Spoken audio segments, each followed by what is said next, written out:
Shalom Bapak Ibu Saudara-saudariku yang terkasih. Kita bertemu kembali pada kesempatan melalui channel ini.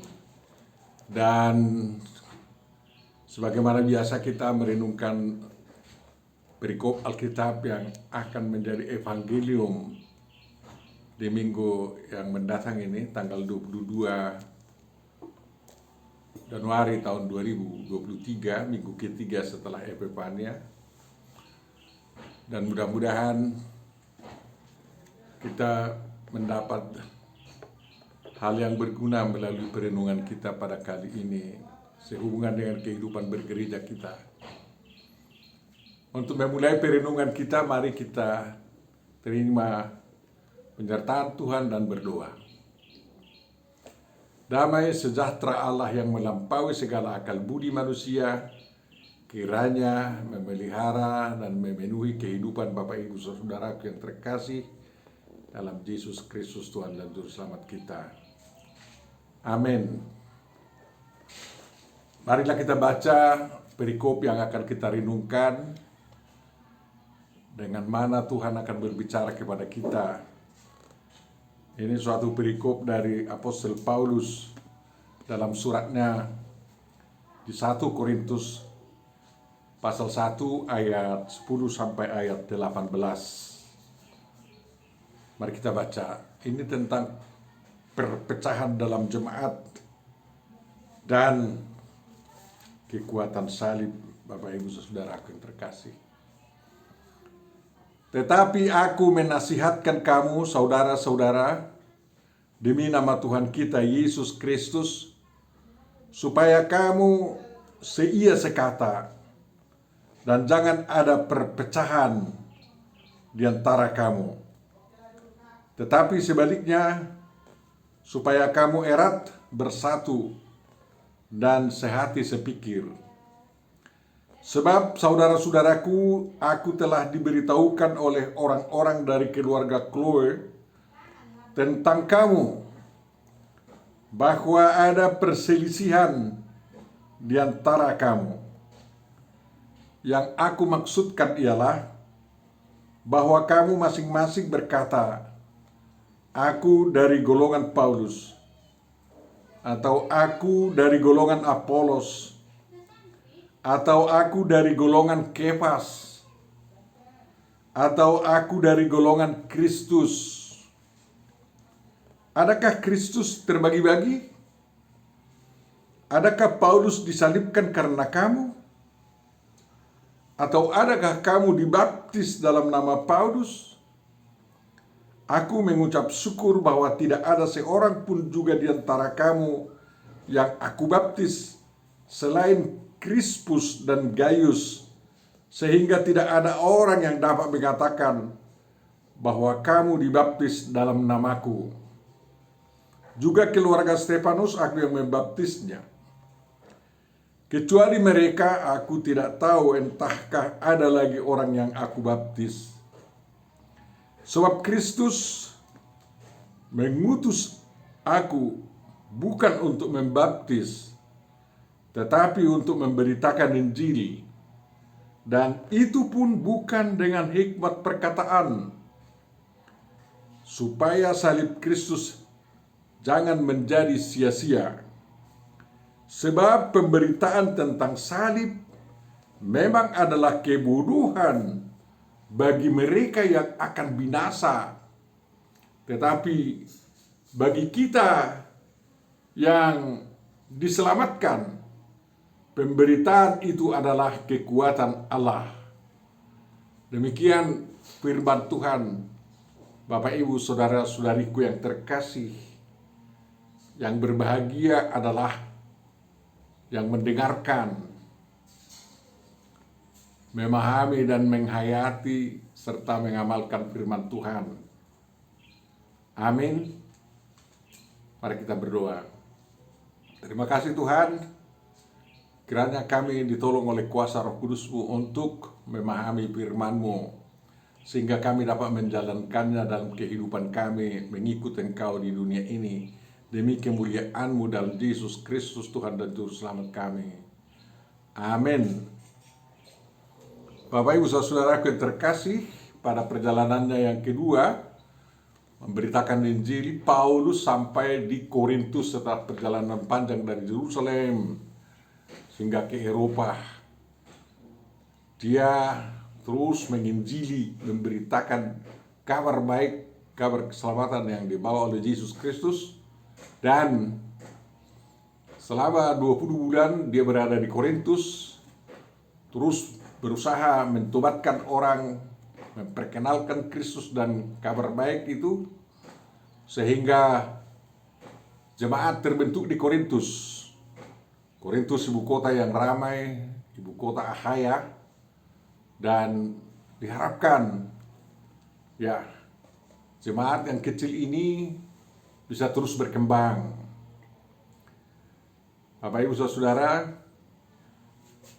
memang para kawan-kawan Paulus pun seperti Apolos, Kepas, dan lain-lain berdatangan juga ke Korintus, dan mereka turut mengajari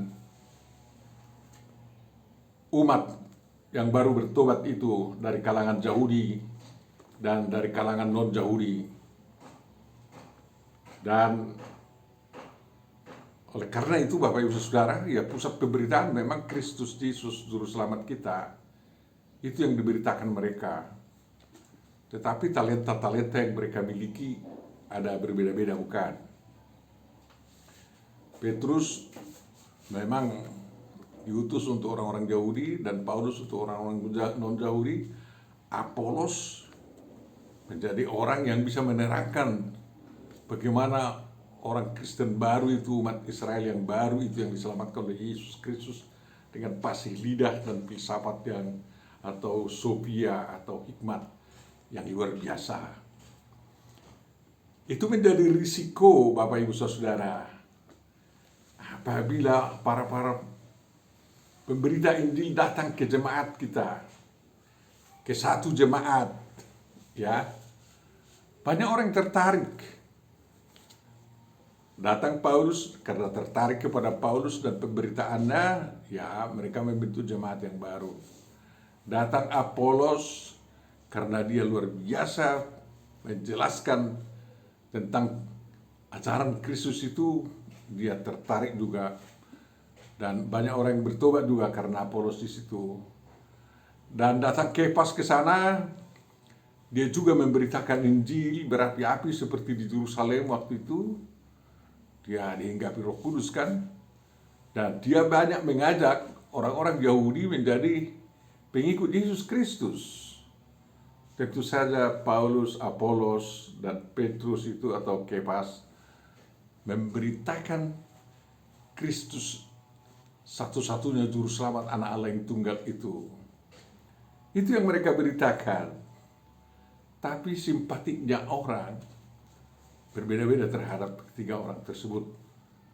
Itu risikonya memang. Kalau berdatangan para pemberita Injil ke satu jemaat seperti ke jemaat kita sekarang ini demikian. Ada yang memuji A, ada yang memuji B, ada yang memuji C, ya. Dan kalau favoritisme itu semakin meruncing, ya bisa saja susah, ya. Ini favoritku, ini favoritku, ini favoritku, kalau ini idolaku, ini idolaku, ini idolaku, katanya terhadap masing-masing pemberita Injil itu, dan itu meruncing, ya berada dalam bahaya persekutuan atau persauran orang-orang yang mengikut Yesus di jemaat tersebut. Terbentuknya golongan-golongan bisa saja dilatar belakangi sedemikian, ya. Makanya sekarang ini Bapak Ibu Saudara, ada juga jemaat-jemaat Kristen yang tidak mau mengundang para pengkhotbah dari gereja-gereja yang lain. Dibilangnya nanti dari pro dia atau pro mereka yang datang itu nanti jemaat saya sehingga saya bubar, katanya gitu kan. Jadi memang ada risiko-risiko, tapi risiko ini apa? Bisa positif dan bisa negatif, bukan? Ya, positifnya tidak salah itu kalau orang Kristen membentuk kelompok-kelompok, ya. Ada faksi A, faksi B, faksi C di dalam satu jemaat, bisa saja. Nggak beda seperti sekarang. Ada aliran ini, ada aliran ini, aliran A, aliran B, ada Lutheran, ada Katolik, ada Baptis, ada Pentakosta, ada dan lain-lain, ada Betel. Itu sudah menjadi penyakit orang Kristen dan sejak semula mengadakan begitu. Ya. Tapi yang dilarang oleh Paulus adalah jangan hal-hal itu menjadi bukti perpecahan di kalangan umat Kristen di satu jemaat atau di seluruh dunia. Jangan. Ya, perpecahan itu atau skisma itu adalah ibarat kertas yang dirobek sehingga terpisah satu sama lain. Itu yang disalahkan oleh Paulus. Terutama karena apa? Yang mengatakan dirinya kelompok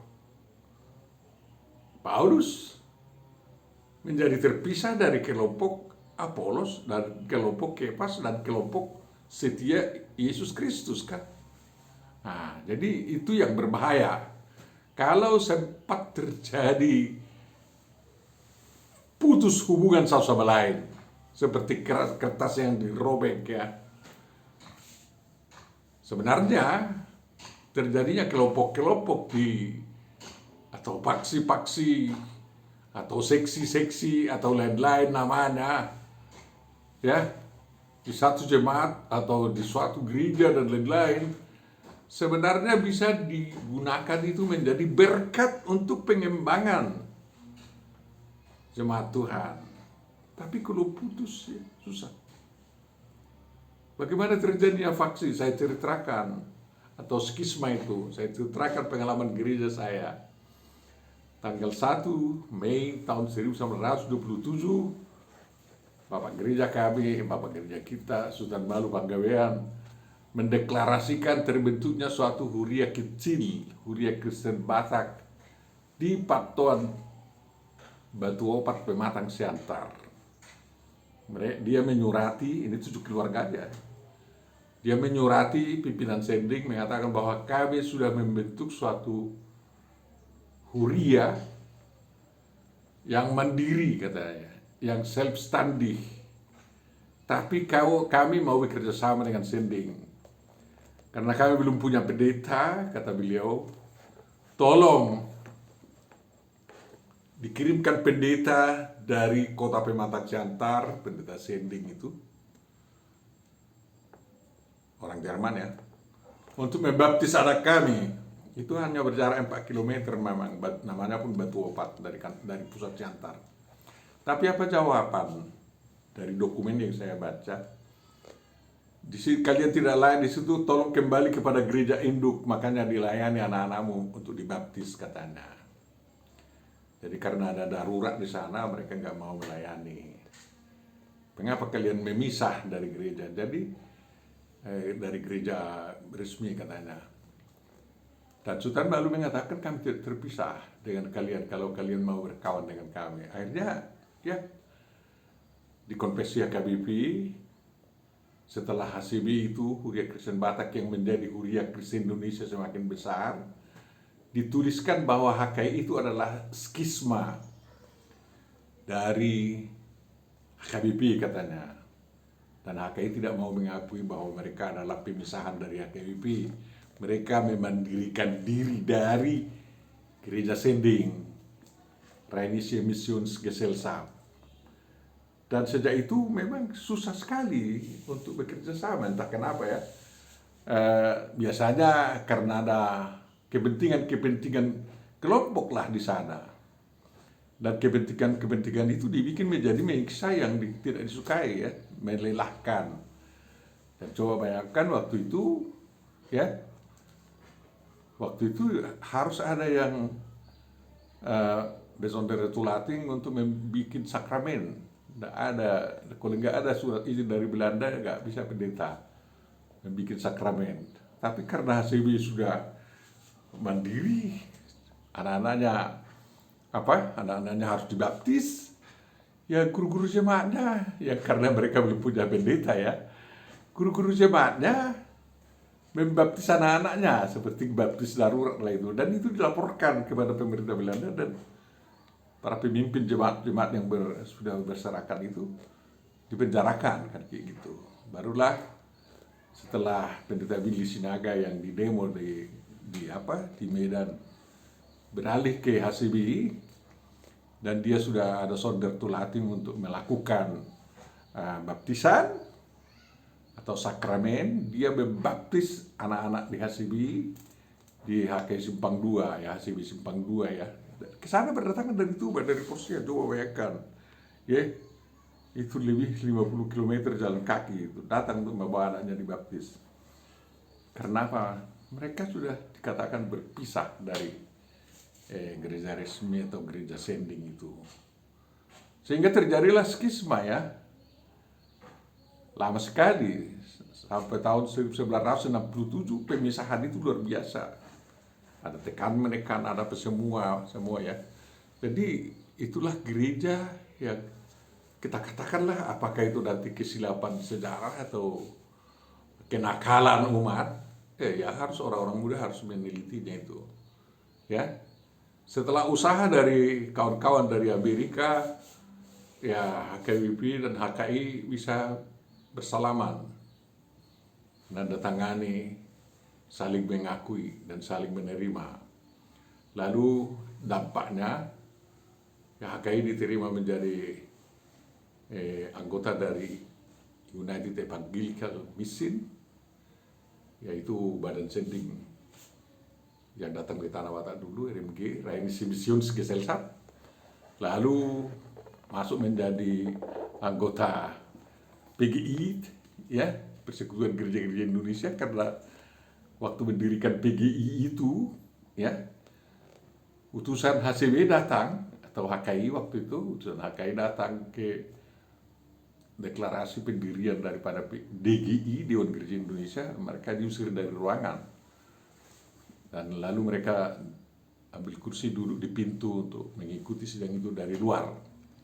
Dan PGI sekarang itu mengakui bahwa ada gereja dulu yang ditolak menjadi anggota, tapi terus bertahan untuk ikut dalam pendirian Dewan Gereja Indonesia yang menjadi Persekutuan Gereja-Gereja Indonesia ya, tahun 50 itu kan. HKI baru terima tahun 71, jauh di Makassar sana, menjadi anggota Persekutuan Gereja-Gereja Indonesia atau Dewan Gereja Indonesia itu dulu. Karena dikatakan skisma itu sudah memutus hubungan ya. Lalu HKI bisa diterima menjadi anggota EACC, East Asia Christian Conference, atau menjadi Christian Conference of Asia. Lalu kemudian menjadi anggota Lutheran World Federation, dan lalu menjadi anggota Dewan Gereja Sedunia ya. Tapi apalah yang dinikmati di sana, Bapak Ibu Saudara? Sudah bertaut tapi darah tidak mengalir. Itulah. Jadi ibarat ada tangan palsu yang ditempelkan ke tubuh Kristus, karena ke tangan palsu itu darah tidak mengalir. Namun nampaknya sempurna kan kayak gitu. Kalau masih sedemikian menjadi pembentukan denominasi, walaupun bersekutu tapi tidak darah Kristus itu, atau apa itu ya, tidak ada yang antara yang tubuh yang satu dan tubuh yang lain, tidak ada yang mengalir ya. Ya untuk apa bersekutu? Paulus menganjurkan harus ada persatuan, dan Tuhan Yesus juga mendoakan ya, agar mereka menjadi satu, omnes unum, sama seperti Bapa dan Roh Kudus itu satu. Tujuannya agar dunia percaya bahwa Yesus Kristus adalah Tuhan, demi kemuliaan Allah Bapa kan kayak gitu. Dan itu yang harus terus terngiang-ngiang di semua gereja. Bagaimana caranya melihat kenyataan ini, kenyataan banyaknya sekte-sekte, denominasi, tetapi semuanya tidak menjadi skisma antara satu dengan yang lain, tetapi menjadi alat untuk mempersatukan umat Kristen yang ambisinya tidak beda seperti ambisi-ambisi di gereja mula-mula di Korintus itu. Ada yang pro Paulus, ada yang pro Kefas, ada yang pro Apolos, dan ada yang menjunjung tinggi Kristus, kan kayak gitu. Ya, kalau sempat menjadi tokoh-tokoh yang diidolakan atau difavoritkan itu sampai menandingi Kristus, ya, penghormatan ke sana sampai menandingi Kristus, ya sudah salah lah. Misalnya Petrus itu adalah paus pertama dari gereja Katolik. Kalau sampai pemuliaan terhadap Petrus sekarang ini melebihi pemuliaan kepada Kristus oleh umat Kristen, ya tentu saja sudah salah. Tapi dengan semangat menjunjung tinggi tokoh-tokoh pemberita Injil ini, harus tumbuh semangat untuk saling mempertautkan dan saling mengalirkan, bukan hanya Roh Kudus yang mengalirkan, ya darah Kristus pun dari satu yang lain mengalir. Memang kalau perjamuan kudus, ya dikatakan semua mendapat darah Kristus dan tubuh Kristus. Tapi itu sampai sekarang sudah batal oleh Katolik, tidak bisa lagi non Katolik menerima misa, kan kayak gitu. Sehingga darah Kristus tidak bisa mengalir lagi dari Katolik itu, dari Katolik ya kepada orang-orang Protestan yang luar biasa. Apanya ini hebatnya mendirikan denominasi. Tak apa gunanya denominasi ini. Ya, melempemkan kekuatan memberitakan Injil, sebenarnya ada denominasi. Bagaimana lah kalau hanya 7 keluarga satu denominasi? Memang ada pemberitaan Injil di sana. Bagaimana kemampuannya untuk menjangkau orang luar, kan kayak gitu. Kalau sudah besar, ya mungkinlah dijangkau sedikit. Ya, sedangkan kita ini orang yang Kristen dan non-Kristen yang sama-sama mengenal Yesus Kristus, sudah harus berusaha untuk menghubungkan diri sehingga berkat-berkat Kristus bisa mengalir bersama, ya, kepada tubuh Kristus tersebut. Saling mengakui tidak ada, masih saling mensesat-sesatkan, bahkan takfir-takfir yang terjadi di antara kaum-kaum ini. Makanya dunia semakin tidak percaya, kawan, ya, kepada Tuhan kita yang sembah itu, ya, yang kita hormati dan kita muliakan itu. Dan ini adalah cacat kekristenan seperti itu, jangan dibiarkan. Ya, di Jawa setelah ada peliburan gereja Kristen Indonesia Jawa Timur atau gereja Kristen Indonesia Jawa Barat, Jawa Tengah menjadi GKI semua, ya, sudah ada penyatuan denominasi-denominasi yang sealiran masih. Tapi sampai sekarang gereja Kristen Indonesia yang ada di Jawa itu tidak berusaha lagi untuk menyatukan GKI di sana dengan HKI di sini, di Indonesia, di Sumatera. Karena apa? Kalian Lutheran, kalian Calvinis. Dan mengapa teologi kita tidak mempersatukan, tetapi memisahkan, ya? Mengapa? Penyakit teologi itu bukan penyakit si Calvin, teologi Calvin dan teologi Lutheran. Makanya kita begini. Enggak, kita ini yang salah membawakan, ya kan kayak gitu. Kalau ada dosa tidak mau mengampuni, kan kayak gitu. Kalau ada tangan mengulurkan, tidak ada yang sambutan di sana, kan kayak gitu. Jadi ini nanti menjadi bahan tertawaan bagi Yesus Kristus, kan. Kalau kita diketawa-ketawa masih mendingan kalau kita diketawa-ketawa Tuhan Yesus daripada dilibas, ya kan?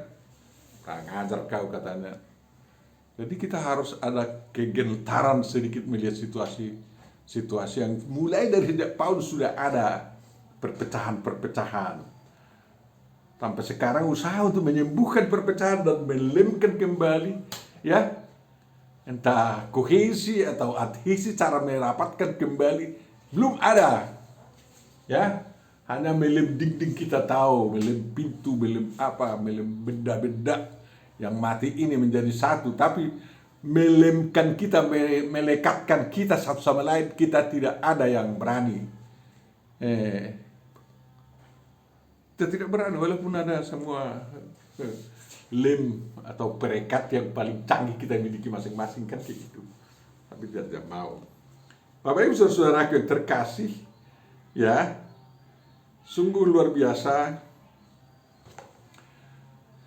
Ya, sampai sekarang juga ada perpecahan karena baptisan-baptisan, kan.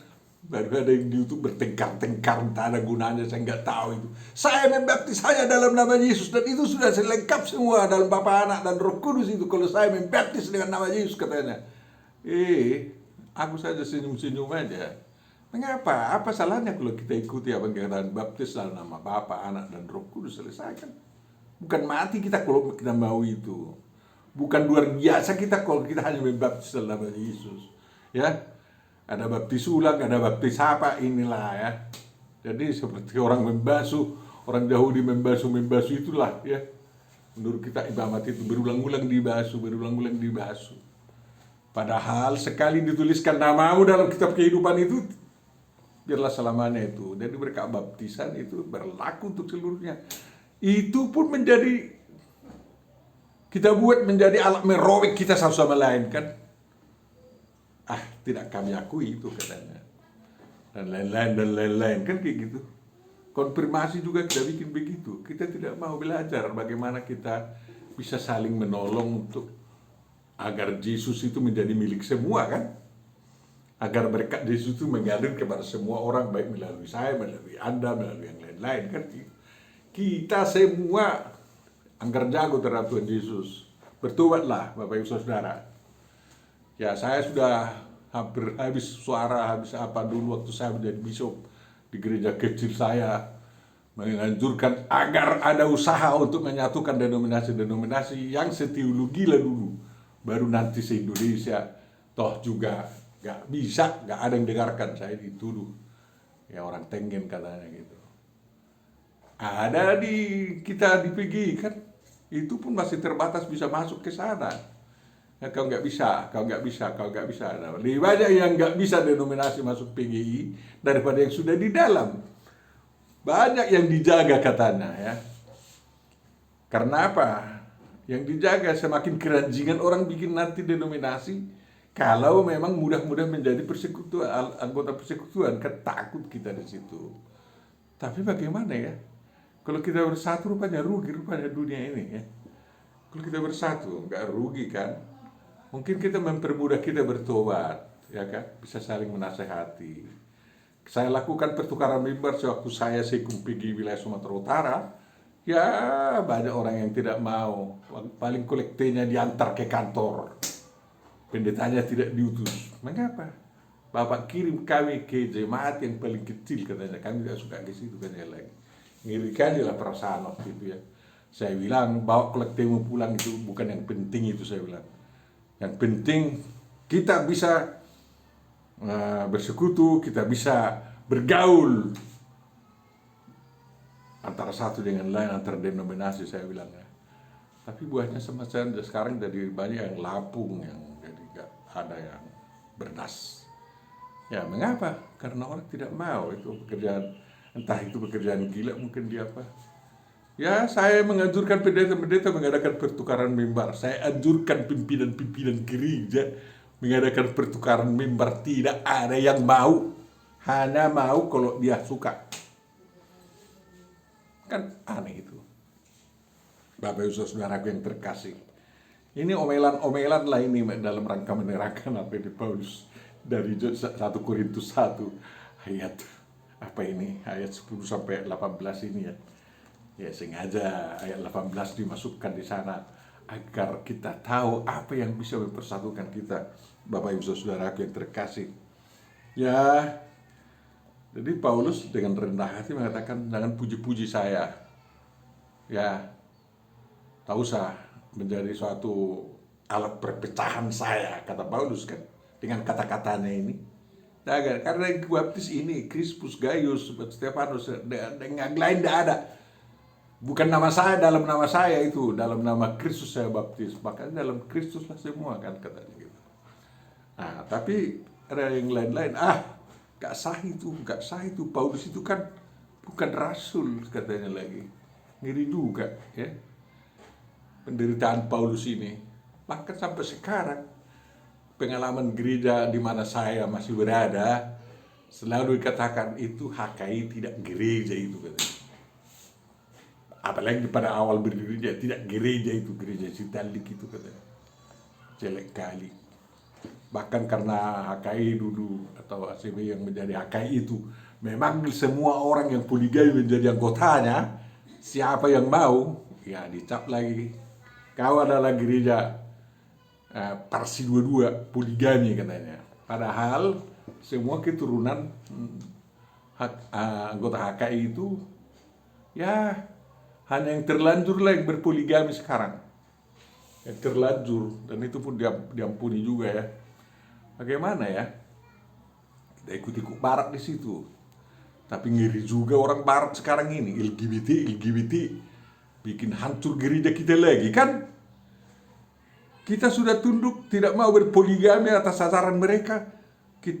Mereka mau memaksa kita mengakui LGBT dan memberkati pernikahan LGBT. Gereja apa itu orang-orang barat itu? Ya warga gereja bisa LGBT, warga gereja tidak dilarang. Bekerja sebagai sintua bisa.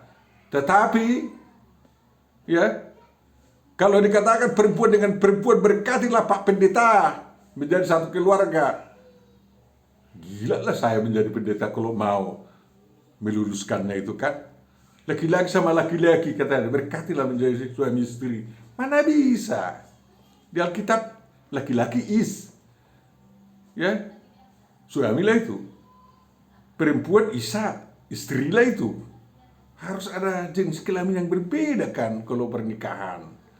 Ya, sekarang ini sudah diisukan kan LGBT bergerak untuk memusnahkan manusia. Karena apa? Karena nanti manusia tidak berketurunan lagi. Biar monyet-monyet nanti menghuni dunia ini. Kalau masih ada kan kayak gitu. Atau robot-robot aja atau yang artificial intelligence itu. Kan kayak gitu. Kan ngeri itu. Kita renungkanlah semuanya itu sehingga anjuran Paulus ini bisa dapat kita kerjakan walaupun pelan-pelan dan jangan bosan. Ya. Karena apa? Dikatakan, aku menasihatkan kamu. Ya. Menasihatkan kamu lah. Apa nasihat Paulus supaya sekata dan jangan ada perpecahan di antara kamu. Ya. Bisa ada denominasi, bisa pengidolaan tokoh-tokoh gereja. Tapi jangan bikin itu menjadi merobek kau dari saudaramu Kristen yang lain dan terpisah. Pakai itu untuk merekatkan satu sama lain. Kan kayak gitu. Yang salah di Korintus lah anggota Apolos tidak cakapan dengan anggota Paulus, tidak cakapan dengan anggota Kefas, tidak cakapan lagi dengan pengikut Kristus yang ada di sana. Manusia macam mana itu? Pantas Paulus marah, kan kayak gitu. Jadi kita yang berusaha terus agar bisa saling merangkul satu sama lain, kan kayak gitu sih, bisa saling membantu, bisa saling memperhatikan. Ini belum terjadi memang kesesakan di Indonesia sekarang. Kalau ada penutupan gereja satu-satu belum kesesakan itu, ya. Kalau terjadi khilafah nanti terjadi pembasmian kekristenan seperti di zaman Paderi di Tanah Batak, ngerilah kan. Mereka semua pakai baju putih seolah-olah masuk surga semua itu. Tapi kita ditapuri satu-satu, dibunuhi tanpa peri kemanusiaan. Dan ada orang lain yang ketawa melihat penderitaan kita kan. Sampai sekarang coba bayangkan kalau ada gereja kita ditutup. Bukan semua merasakan penderitaan itu di semua denominasi gereja. Kan apalah yang bisa ditiru dari kita. Ya kan? Ya untunglah pemerintah kita, para pendahulu negara kita mendirikan negara Pancasila, ya. Negara Pancasila yang berundang-undang dasar 1945 yang sudah diamandemen, yang ber-NKRI, negara kesatuan bukan negara khilafah, ya. Yang berbineka tunggal ika, kan kayak gitu. Dan dari Pancasila itu ada silanya persatuan Indonesia yang dikombinasi dengan bineka tunggal ika. Peranan gereja mana menunjukkan ini? Kalau kita terpecah-pecah, kalian gereja-gereja itu yang bikin hancur semua bangsa ini katanya. Itu dosa besar bagi kita, kan kayak gitu. Makanya kita bertobatlah kita. Bertobatlah.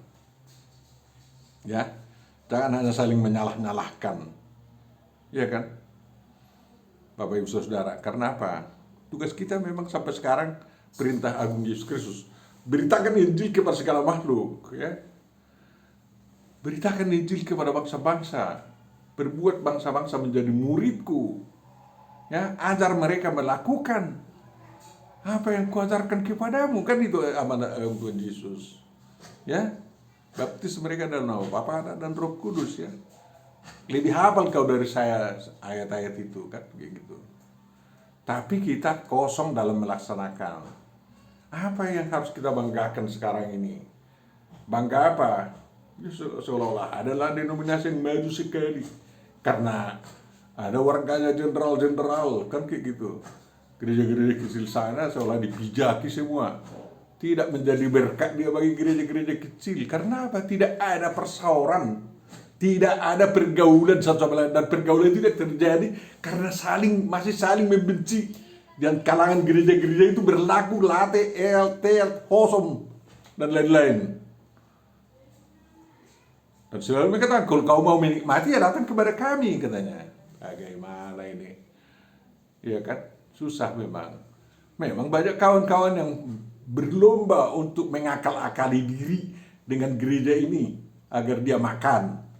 Jadi gereja dibentuk, denominasi dibentuk, cari makan, dan ada orang mau yang diakal-akali, kan kayak gitu. Jadi itu situasinya yang harus kita atasi bersama. Bagaimana jangan sampai dosa ini dipelihara oleh iblis dalam kehidupan kita, kan kayak gitu. Bapak Ibu Saudara, salib Kristus itu, lihat. Pemberitaan tentang salib. Memang di Golgota ada 3 salib. Tapi yang salib keselamatan adalah yang dimana Tuhan Yesus disalibkan, kan kayak gitu. Kalau salib orang yang sebelah kirinya itu membawa kematian, ya. Mengantar orang ke lembah kematian itu, ke alam barza. Salib orang yang disalibkan sebelah kanannya itu mentobatkan, ya. Jadi kalau ada salib, kita bikin itu salib untuk mentobatkan kita, untuk menggapai salib Kristus, ya, salib Kristus yang maha agung itu, yang dari sana darah Kristus menetes untuk membasuh dosa-dosa kita, kan kayak gitu.